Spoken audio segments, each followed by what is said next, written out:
snowing, and you were kind of beautiful.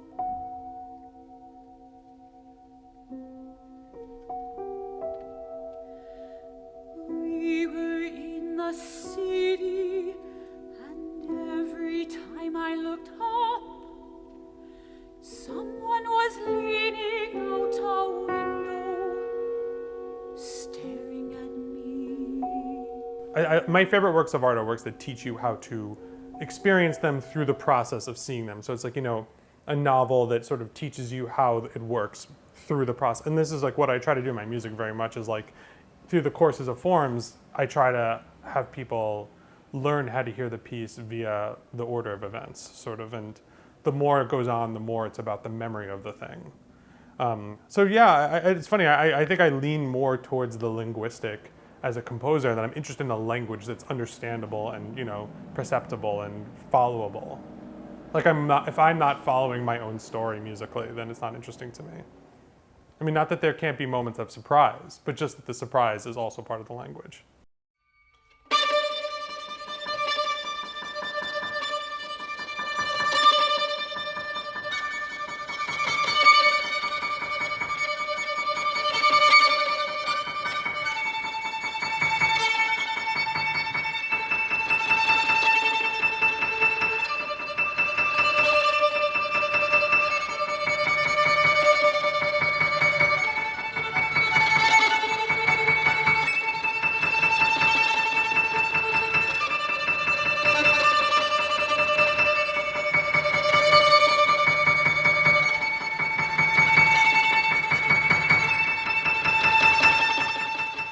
I think more and more I'm interested just in bringing everything in my world as an artist into my music. And that includes pop music for sure. I mean, I grew up on a diet of it. And I remember there was really funny, I recently discovered the Bjork album, Vespertine, which is amazing and maybe my favorite now, but I'd never heard it because I realized that when I was 18, I decided I was going to become a composer. I decided to never listen to classical music. I mean, only listen to classical music and never listen to any pop music ever again.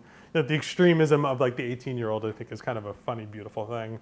But, and I realized I'd never heard that album because between like 2002 and 2005, I didn't listen to any pop music, and I sort of just immersed myself in classical music entirely.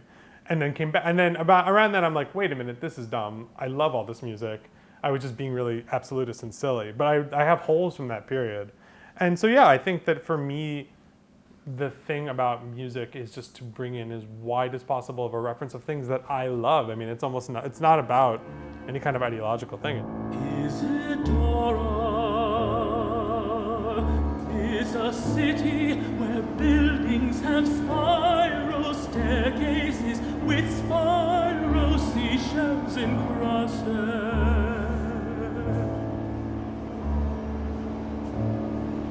Perfect telescopes and violins are made,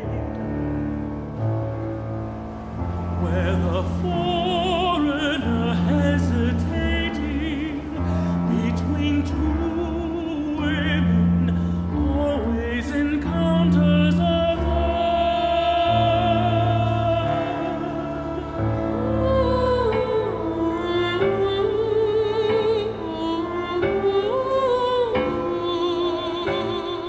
Calvino to me is just like so inspiring as an artist, and I think he was the person for me who helped me discover how to become the composer I wanted to be, much more than any composer, I think.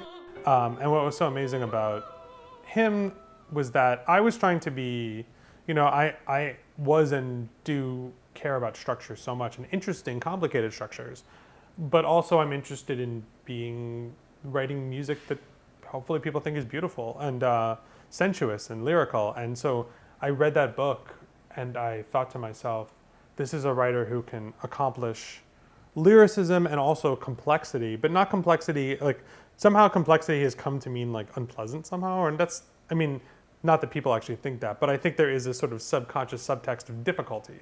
And to me, Calvino's not difficult. He's complicated and complex, but he's not difficult. To me, he's effortless. And giving the illusion of effortlessness was so important.